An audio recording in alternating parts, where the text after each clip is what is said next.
Hey everyone, Rascal here. And Mama, welcome to our channel, Paws On Animation, and our new segment, Paws On Manga. This is where we cover some of our favorite manga series and recommend them to you all, showing just how much we love them. And this time we're covering one of the greatest manga ever made. Absolutely. My Hero Academia! Go Pulse Ultra! Just like the anime, the manga follows Izuku Midoryia as he dreams of becoming a hero despite being born without a quirk, and his fate changes when he meets his longtime hero, All Might, and gains extraordinary powers. Oh my gosh, it's All Might!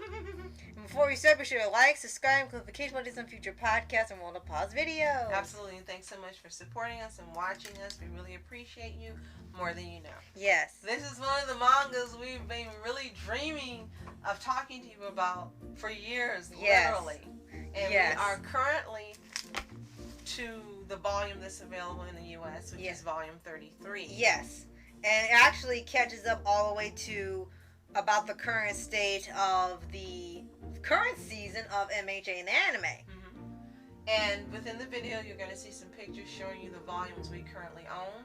We also own the Ultra Analysis, which we'll be talking to you about as well. Mm-hmm. And some of the other series we'll be talking to you about during Superhero Month in July. Yes. But this is the very beginnings of what has become just a phenomenon worldwide.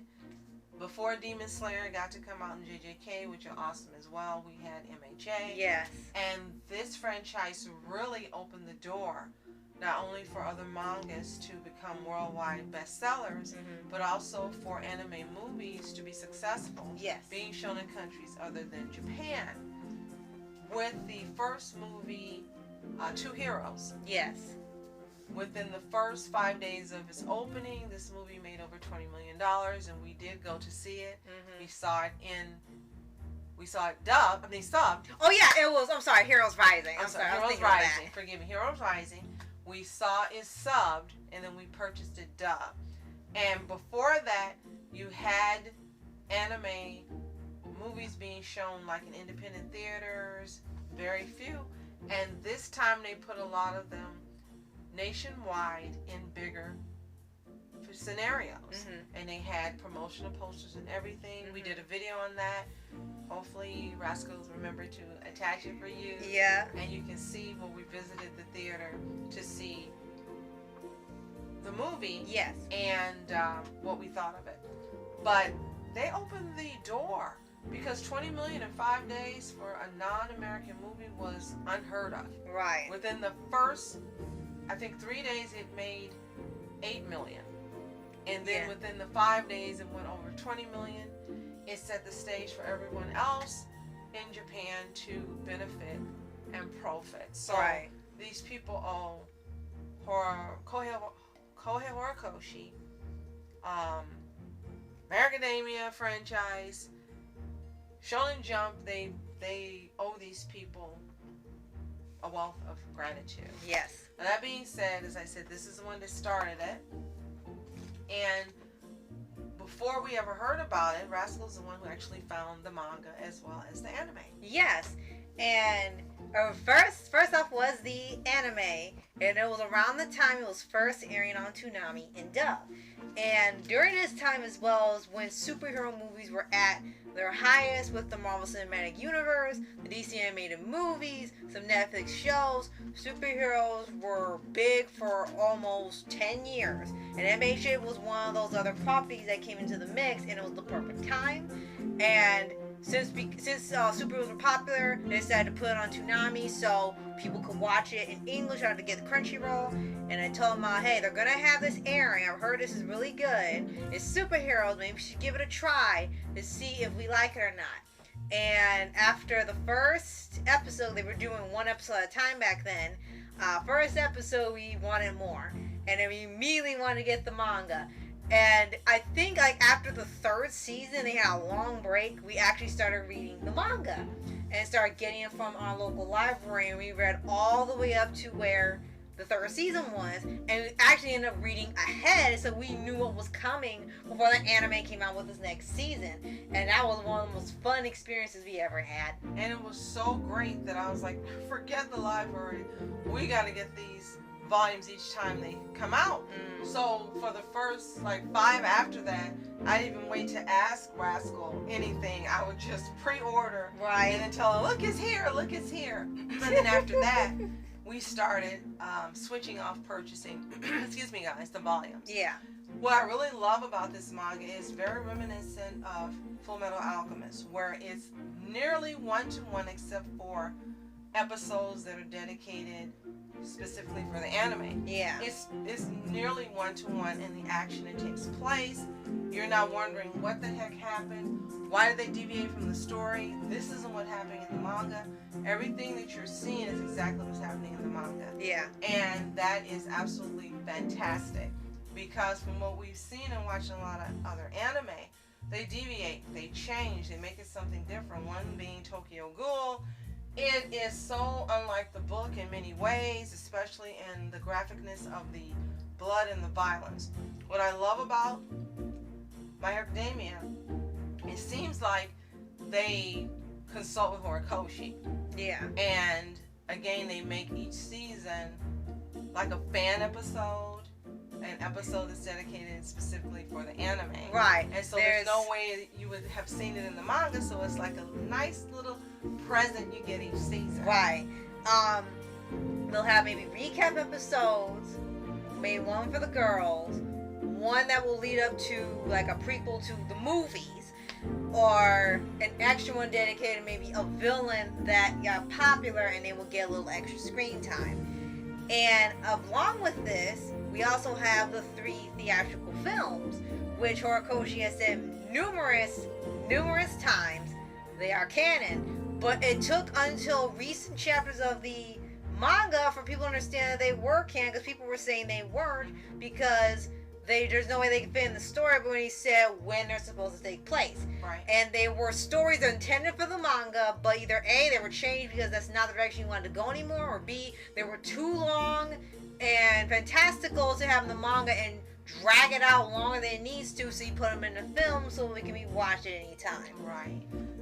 Also, another great thing about the manga is the artwork that appears on the covers. They're beautiful, they're graphic, and I'm believing that by the time he gets to the end of the running of the series, all of the, at least Class 1A will have appeared on the cover. Yeah. The covers really are what got your attention in the beginning, especially 1 through 5, when some of the fan favorite characters appeared on the cover. Right. And really got people wanting to read. And also it got people to vote in the fan favorites. Popularity poll? Yeah, popularity poll each year.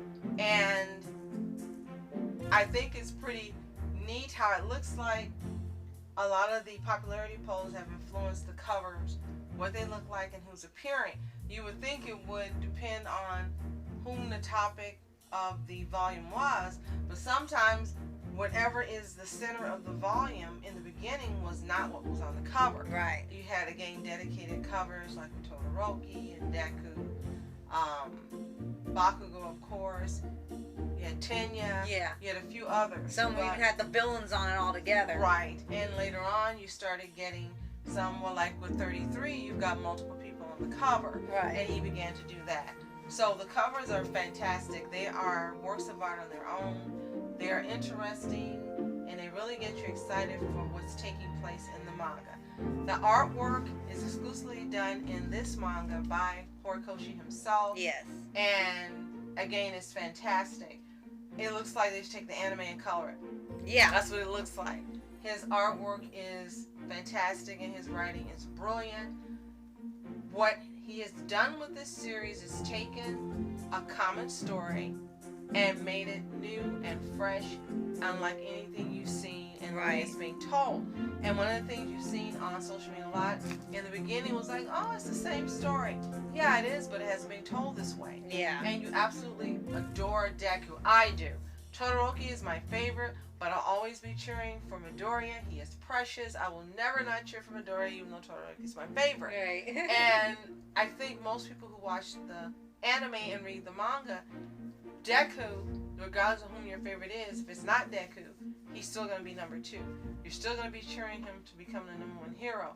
Yes, I love Todoroki, but I'm sorry, I'm cheering for Deku to be the number 1 hero. Of course, yeah. And the way that it's written, Horikoshi gently guides you in that direction by revealing the facets of his personality that make him who he is, the values that he's gained, not only from his mom, but from being such a fanboy of the heroes, and watching how the heroes, the true heroes, have led their lives and how they care for the public, how they do what they do, not looking for fame and fortune, and just wanting to save people and make a difference.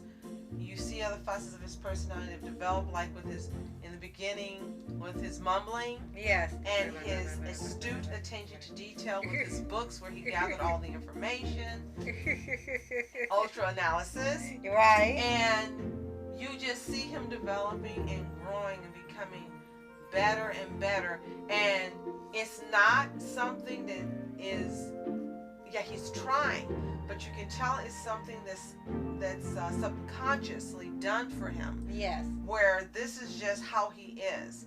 And when you see him even as a little boy at 3, and when he's told in the manga that he's not going to be a hero because he doesn't have any quirk, and how he looks like his face could have cracked and he just shattered and fell apart, you learn what he's made of when he still doesn't give up, and he still doesn't change how he approaches life, and loving the heroes and taking the notes and writing the books and still being a good friend, even when the person who was his friend all along, he was his friend all along, was announced the first episode, didn't treat him in a way that was nice, and he still never stopped being his friend. He just the whole time keeps revealing these facets of Deku to us, and you can't help but love him as a main character. Right. And one thing that also comes up in the most recent volume, with volume 33, is that Class A ends up being his family. Yes. He already had All Might be like a dad to him, and now you've got Class A just being not just friends but family to him, especially when you get to a certain part of season 6. If you're watching the anime, you get to season 6. I think it's episode 23. I think so. And I cried the entire time. Yeah. The first time when I rewatched it, I did well. I didn't cry to the end, but the first time I watched that episode, I cried the entire episode. I could not stop. Yes, and it really shows how far everyone has come together as a group. It's not just friends, they're not just classmates, not just possibly rivals. They all care about Deku. Genuinely, he cares about them. Because you see with a lot of shows, they're just like, okay, you got your little group of friends, which, you know, he has Bakugo, really, he has Tenya, he has Rock in the beginning, and still Todoroki. and Todoroki. He's got his little group, but eventually the whole class becomes his friends to a point where they don't want to see him hurting and be by himself. Todoroki. I didn't want to be, like I said, the whole class, so he's included. I don't want to give out too much. And it shows how much they've grown together, because you really don't see that a lot. You got your little group and everyone else to the wayside, but here, all 20 of them mean a lot to him, and he means a lot to them. And I think that's a really great thing that they're that strong of a group now to go that far for him. Well, I meant when you were saying how in the beginning they did have their little groups in the beginning. Yeah. And as you said, it was Tenya, Todoroki, Uraka, and it was someone else, and Deku. Yeah. And that was pretty the main group. But like you said, now they're all together. They still have their little branch offs, but as you said, they're all together and they're strong, and that's what makes them also different from Class 1B. Right. 1B, they have as their leader, what's his name? Monoma? No, the teacher. Oh, Vlad King. Yeah, Vlad. And the way that he teaches them is not in a way that they've been taught by Aizawa and All Might and Midnight and other people to be a cohesive unit. Yeah. And that's what makes them different from, a real main difference from Class 1B. Yeah. I also want to mention 2 other things about this manga that make it stand out and why it makes you just looking for it and want to read it. And the second thing is the character growth of every single character in here, including Mineta. Sorry, people, Mineta has grown. Yeah. And he does it so subtly that you're stunned when you get this big reveal for some characters you didn't see coming, and for some of them you can see the growth as they go along, and it's not obvious, it's not in your face, hey look, a character growth. It's in the conversation, right. and statements are made or compliments that are given by who else but Deku. Right. And you see that growth, and that is something you don't see, whether it's Western or Japanese or Chinese or any other type of manga or comics. You don't see that type of growth in every single character. And in here, every single character in Class 1A has grown, and some in Class 1B. Yeah. And even you have some criminals like Gentle Criminal. Yes. And right now we're seeing Lady Nagant. You're seeing them have growth and change. And it's a wonderful thing that is exclusive to Horikoshi. Yes. And the second thing I want to mention is how if within this story and within the manga, before you even get to the anime if you've never seen it, every character is different. Sometimes you read books, you see shows, and there's an overlap of characters, or they're cookie cutter, they all look alike. But somehow in Horikoshi's brilliant mind, every single character except for Tetsu and Kirishima, yes, which was on purpose. Right. They're different. They look different. They have distinctly different personalities. They behave differently. Their costumes are different. They're on different trajectories of growth. It's brilliant how he's compartmentalized each and every character, and he's made them like people that you would meet in real life that are individuals, and I absolutely love it. And this is one of the biggest things about this manga that make it a standout and make it unique from other mangas you've read. That type of development and individuality of the characters. Yes, absolutely. And on top of that, when we get to the spin-offs, I have to mention that with everyone getting growth, even the ones that don't have a lot of screen time or dialogue depending on your reading or watching, they're still important to Class A. Even if the plays seem to cut them out, they are still important, and they tell Deku in certain points, like, I know this probably didn't look like much, but you really helped me, you saved my life, you changed my life. Just little actions change people's thinking or lives or opinions. And they do address, there are some that are very stubborn and still haven't steered their way, but there are so many that can be touched just by one act that he does or someone else does, and you see him down the line, and just that one action changed their entire personality. And I love also how in the beginning All Might was the number one hero. He was the hero everyone aspired to be like and to emulate and to not disappoint.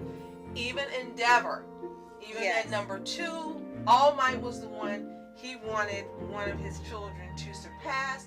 But when you got to the place in the manga where All Might went up against All for One, right, he was cheering All Might on. He wanted him to kick his butt. Yes. And if you didn't understand then that he was, even with the competition, he still looked up to him as a hero. Again, this is Horikoshi's brilliant writing. You found out just how many people loved him. And he gave, well, if you haven't read it, I'm sorry, there's spoilers. He gave the hair to pass it on to Deku. And he lost some of his power by doing that.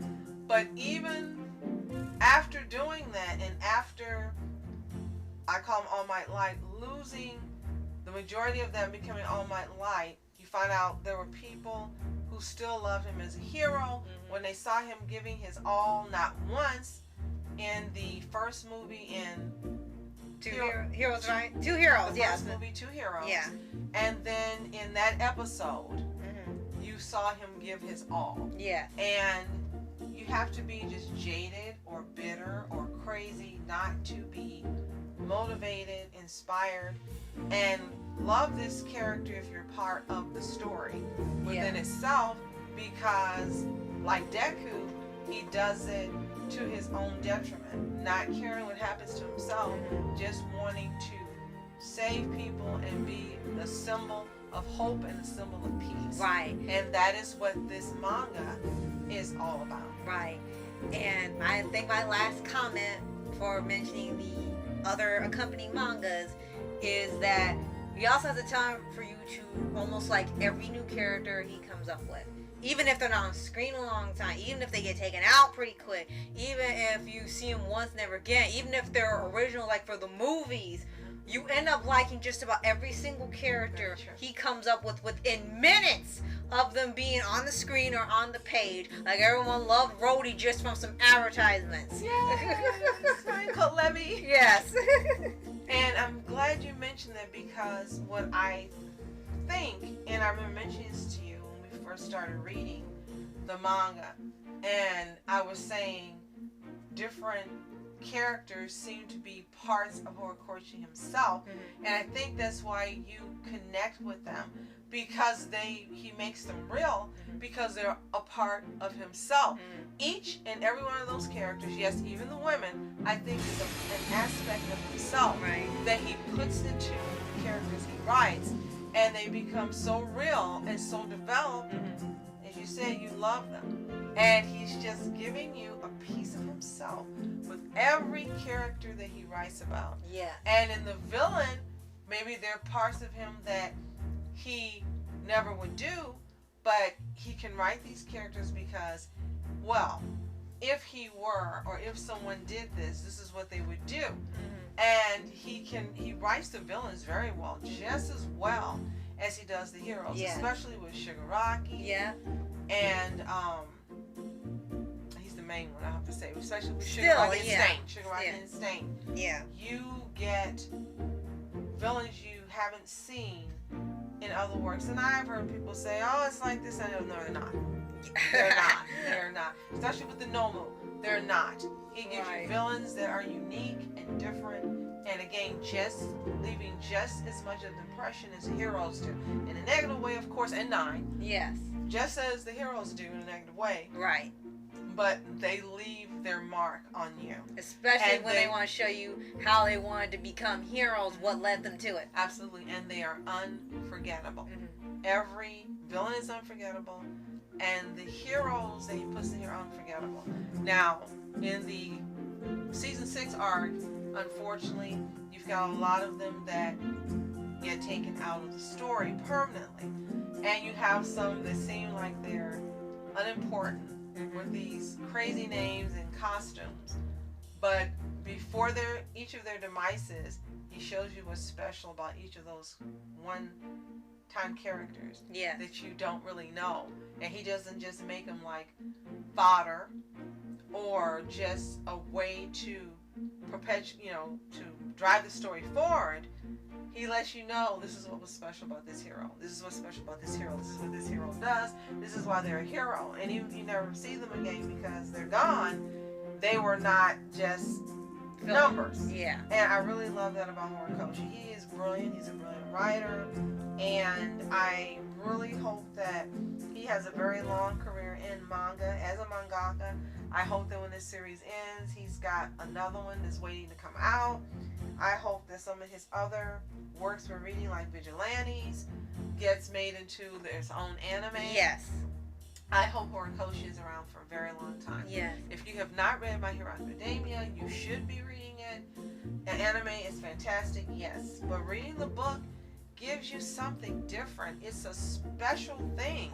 You get that book, you're excited for it, and you read it, and it becomes something that's just fun and a part of your life. Seriously. I mean, you absolutely love it, and it's important to you that you have them. Yes. And that you read them. Yes. And definitely need to bring up one last thing is the other accompanying mangas with it, which might get their own podcast if you want to hear about They all are getting their podcast. Okay, well. We did mention in the beginning. Yes. In Superhero Month in July, we'll be speaking on those other series, mangas, as well as the Ultra Analysis itself. We got the first one, which was My Hero Academia Vigilantes, which is more of like a prequel that takes place a little while before the events of the series, so you get to see what led up to certain events. You have the Chibi Smash series, which is a really outrageous comedic take on the events of the first 3 seasons, but it only had 5 books because of due to controversies with the writing towards the end. We'll get into it when we cover it. Yes. There's the... It's so controversial, but a lot of the panels, there's no way we would show you in our podcast. We can't. We'll show you the book covers, but we will not show you that. Right. Then we have the Ultra Analysis book, which Horikoshi wrote to give the stats on every character so far in the series at the time it was released. And we have the... Smash. Yes, we have Smash already. Okay. And we have the Team Up missions, which is supposed to be little offshoots of the manga where the team of different heroes for middle missions. And then finally we have the light novel School Briefs, which are more slice of life and more calming events in between the missions and the fun episodes of the show. And which is, within there, they have this one story that takes place that's a fantasy. Yeah. And they should make a series on this fantasy version. If you haven't read it, it's the best one that was written in that entire series. Yeah. And we really wish that they would make that an anime. It would be fantastic. Same characters, yes, different universe, perfectly done and written. It's not even Horikoshi, but he picked someone who thinks that they're clever. Right. But this is the best thing that they wrote in the entire book in the series is the fantasy. Yes. So, if you haven't read My Hero Academia, you should be reading it. It's available everywhere. You'll find it everywhere. Yes. And you can even find it online on the Shonen Jump site. Yep. To read for free, or I think for $2 a month. If you have read My Hero Academia manga, let us know what you think in the comments below. Do you love it as much as we do? Are you like some people on Twitter who have dropped it? Right. And let us know why you decided not to continue with it. We'd really be interested in hearing your thoughts and what you have to say. And if you do love it, let us know why it's something you love and is it your favorite. Yes. And if you haven't already, subscribe for updates and music videos of your favorite anime series, anime shows, and all things animation. Yes, absolutely. And again, thank you so much for your support. We really appreciate you so much. Thank you for watching and sharing our videos.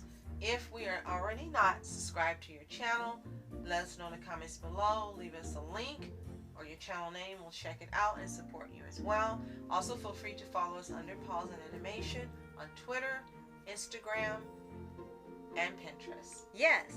So, thank you so much for watching. I'm Rascal Entertainment. And I'm Mom Entertainment. Have a fantastic day. Peace. Go Go plus Beyond ultra. Ultra.